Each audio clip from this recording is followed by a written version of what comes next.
Hi all, അസ്സലാമലൈക്കും. Welcome back to Sina's kitchen. ഇന്നത്തെ recipe ഒരു അടിപൊളി വെറൈറ്റി പലഹാരത്തിൻ്റെ റെസിപ്പിയാണ്. നല്ല ടേസ്റ്റാണ്, കുട്ടികൾക്കും വലിയവർക്കൊക്കെ ഒരുപാട് ഇഷ്ടമാവും. അപ്പോൾ ഇതെങ്ങനെയാണ് തയ്യാറാക്കുന്നതെന്ന് അറിയാനായിട്ട് വീഡിയോ സ്കിപ്പ് ചെയ്യാതെ മുഴുവനായിട്ടൊന്ന് കണ്ടു നോക്കണേ. റെസിപ്പിയിലോട്ട് കിടക്കുന്നതിന് മുമ്പായി സിനാസ് കിച്ചൻ ചാനൽ ആദ്യമായിട്ട് കാണുന്നവരാണെങ്കിൽ പ്ലീസ് ഒന്ന് സബ്സ്ക്രൈബ് ചെയ്തേക്കണേ. ഒപ്പം തന്നെ ഈ വീഡിയോസ് നിങ്ങൾക്ക് ഇഷ്ടപ്പെടുകയാണെങ്കിൽ ഒരു ലൈക്ക് ചെയ്ത് ഷെയർ ചെയ്ത് സപ്പോർട്ട് ചെയ്യാനും മറക്കരുത്. ഇനി നമുക്കിതെങ്ങനെയാണ് തയ്യാറാക്കുന്നതെന്ന് നോക്കാം. ഇതിനായി ആദ്യം തന്നെ 2 പഴുത്ത നേന്ത്രപ്പഴം എടുത്തിട്ടുണ്ട്. ഇത് നമുക്ക് ചെറുതായിട്ടൊന്ന് കട്ട് ചെയ്തിട്ടെടുക്കാം.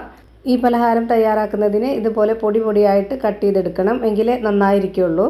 അതുപോലെ തന്നെ ഈ ഒരു പലഹാരം തയ്യാറാക്കുമ്പോൾ നന്നായിട്ട് പഴുത്ത് കറുത്ത് പോയ പഴമാണെന്നുണ്ടെങ്കിലും കുഴപ്പമൊന്നുമില്ല.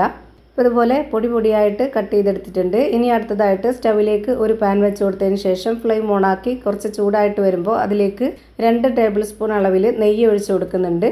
നെയ്യുടെ മണം ഇഷ്ടമല്ലാത്തവർക്ക് ബട്ടർ യൂസ് ചെയ്യാവുന്നതാണ്.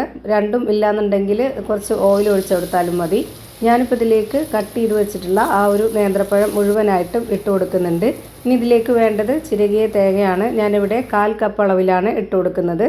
ഇനി ഞാൻ ഇതിലേക്ക് ഒരു നുള്ള് ഉപ്പിട്ട് കൊടുക്കുന്നുണ്ട്. എന്നിട്ട് ഇത് രണ്ടും കൂടി നന്നായിട്ട് ഇളക്കി കൊടുത്തതിന് ശേഷം ഇതിലേക്ക് ഒരു 1/2 കപ്പ് അളവിൽ പാലൊഴിച്ച് കൊടുക്കാം. തേങ്ങാപ്പാലോ പശുവിൻ പാലോ ഏതായിരുന്നാലും കുഴപ്പമില്ല. ഞാനിവിടെ പശുവിൻ പാലാണ് ഒഴിച്ചു കൊടുത്തിട്ടുള്ളത്. ഒട്ടും വെള്ളം ചേർക്കാത്ത നല്ല കട്ടിയായിട്ടുള്ള പാൽ ഒഴിച്ചു കൊടുത്തിട്ടുണ്ട്. പിന്നെ അതിലേക്ക് നല്ലൊരു മണത്തിന് വേണ്ടിയിട്ട് ഒരു 3 ഏലക്കയും കൂടെ ഇട്ട് കൊടുത്തിട്ടുണ്ട്. എന്നിട്ടിത് അടച്ചു വെച്ചതിന് ശേഷം ഇതൊന്ന് നന്നായിട്ട് വെന്ത് ഉടഞ്ഞു വരാൻ വേണ്ടി വെയിറ്റ് ചെയ്യാം. ഒരു 2 മിനിറ്റ് ആകുമ്പോഴേക്ക് ഇത് നന്നായിട്ട് വെന്ത് കിട്ടും. ഇപ്പോൾ ഇതാ നന്നായിട്ട് വെന്ത് കിട്ടിയിട്ടുണ്ട്. ഇനി ഇതിലേക്ക് ഒരു 2 ബ്രെഡ് പൊടിച്ചതാണ് ഇട്ട് കൊടുക്കുന്നത്. ഇനി ഇതിലേക്ക് 2 സ്പൂൺ അളവിൽ പഞ്ചസാരയും കൂടെ ഇട്ട് കൊടുക്കുന്നുണ്ട്. ശർക്കരപ്പൊടിയാണെന്നുണ്ടെങ്കിലും കുഴപ്പമൊന്നുമില്ല. എന്നിട്ട് ഇത് നന്നായിട്ട് ഇളക്കി കൊടുത്തിട്ട് നന്നായിട്ടൊന്ന് ഉടച്ചെടുക്കാം. ഈ ഒരു മധുരത്തിൻ്റെ ബാലൻസ് ചെയ്യാനുള്ള ഉപ്പ് നേരത്തെ തന്നെ ഇട്ട് കൊടുത്തിട്ടുണ്ടായിരുന്നു. പഞ്ചസാര അന്നേരം ഇട്ട് കൊടുക്കാതിരുന്നത് ഇത് നന്നായിട്ട് വെള്ളമായിട്ട് പോവും. അങ്ങനെ ആവാതിരിക്കാൻ വേണ്ടിയിട്ടാണ് ലാസ്റ്റായിട്ട് പഞ്ചസാര ഇട്ട് കൊടുത്തിട്ടുള്ളത്. അപ്പോൾ ഇതെല്ലാം കൂടി നന്നായിട്ട് ഇളക്കി കൊടുത്തുകൊണ്ടിരിക്കുന്നുണ്ട്. അതിൻ്റെ കൂടെ തന്നെ നമുക്കിതൊരു അലുവ ടൈപ്പിലാണ് റെഡിയാക്കി എടുക്കേണ്ടത്. ഇപ്പോൾ അതാ ബ്രെഡ് ഇട്ട് കൊടുത്തതിന് ശേഷം പിന്നെ ഒരുപാട് നേരം ഇട്ട് കുക്ക് ചെയ്യേണ്ട ആവശ്യമില്ല. ഇതുപോലെ നന്നായിട്ടൊന്ന് ഉടച്ച് ഈ ഒരു പരുവത്തിൽ റെഡിയാക്കി എടുത്താൽ മതി. ഇപ്പോൾ ഇതിൻ്റെ പരുവം കറക്റ്റാണ്. ഇനി ഇതിൻ്റെ ഫ്ലെയിം ഓഫ് ചെയ്ത് കൊടുക്കാം. ഇനി ഞാനിവിടെ ചുട്ട് ബാക്കി വന്നിട്ടുള്ള ചപ്പാത്തിയാണ് എടുത്തിട്ടുള്ളത്. നിങ്ങൾക്ക് സാധാരണ ചപ്പാത്തിക്ക് മാവ് കുഴയ്ക്കുന്ന പോലെ കുഴച്ചെടുത്തതിന് ശേഷം ആ ഒരു മാവ് പരത്തിയിട്ട് അതിൽ ഇതുപോലെ ചെയ്തെടുക്കാവുന്നതാണ്. ഞാനിപ്പോൾ ഈ ഒരു ചപ്പാത്തിയിലേക്ക് കുറച്ച് തേനാണ് ഒഴിച്ചു കൊടുക്കുന്നത്. തേനുള്ളത് കൊണ്ട് തേന് ഒഴിച്ചു കൊടുത്തു മാത്രം. അതല്ല ന്യൂട്ടല്ല, അതുമല്ലെങ്കിൽ പീനട്ട് ബട്ടർ, ജാം, ഇങ്ങനെ എന്തുണ്ടെങ്കിലും നമുക്ക് ഇതുപോലെ ചെയ്തെടുക്കാവുന്നതാണ്.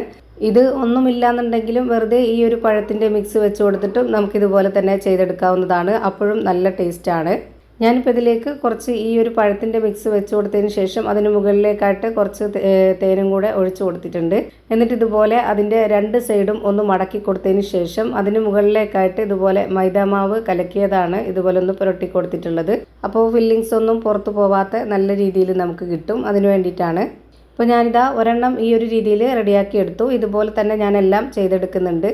അതിനായിട്ട് ചുട്ട് വെച്ചിട്ടുള്ള ഒരു ചപ്പാത്തി കൂടി ഇതുപോലെ വെച്ച് കൊടുത്തിട്ട് അതിലേക്ക് കുറച്ച് തേൻ ഒഴിച്ച് കൊടുത്തിട്ട് പഴത്തിൻ്റെ മിക്സ് ഇതുപോലെ സ്ക്വയർ ആയിട്ടൊന്ന് വെച്ച് കൊടുത്തിട്ട് അതിന് മുകളിലേക്ക് വീണ്ടും കുറച്ച് തേൻ ഒഴിച്ച് കൊടുത്തിട്ട് ഇതുപോലെ ഒന്ന് മടക്കി കൊടുക്കുന്നുണ്ട്.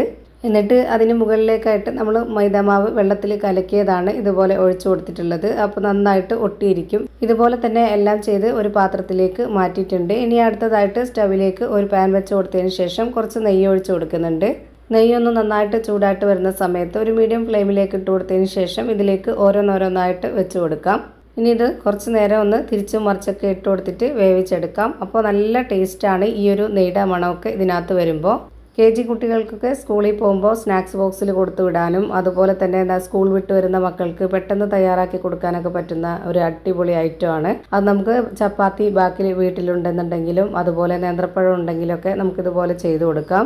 ഞാനിപ്പോൾ ഇതെല്ലാം ഇതുപോലെ ചുട്ട് വെച്ചതിന് ശേഷം പിന്നെ അത് കട്ട് ചെയ്തെടുക്കുന്നുണ്ട്. ഈ ഒരു ഷേപ്പിൽ കട്ട് ചെയ്തിട്ട് ഇതുപോലെ വെച്ച് കൊടുത്താൽ മതി സ്നാക്സ് ബോക്സിൽ. ഇത് കഴിക്കാനായിട്ട് ഭയങ്കര ടേസ്റ്റാണ്. ഇതുപോലെ ഒന്ന് തയ്യാറാക്കി നോക്കുക. എന്തായാലും എല്ലാവർക്കും ഇഷ്ടപ്പെടും.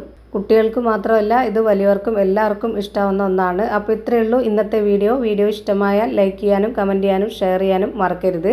അതുപോലെ തന്നെ ഞാനിടുന്ന പുതിയ വീഡിയോസ് നോട്ടിഫിക്കേഷനായിട്ട് കിട്ടുന്നതിന് വേണ്ടി സബ്സ്ക്രൈബ് ചെയ്ത് ബെല്ലൈക്കൺ അമർത്തി അതിൽ ഓൾ എന്ന ഓപ്ഷൻ എനേബിൾ ചെയ്ത് കൊടുക്കാനും മറക്കരുത്. പുതിയൊരു വീഡിയോയുമായി വീണ്ടും വരും. Thank you for watching.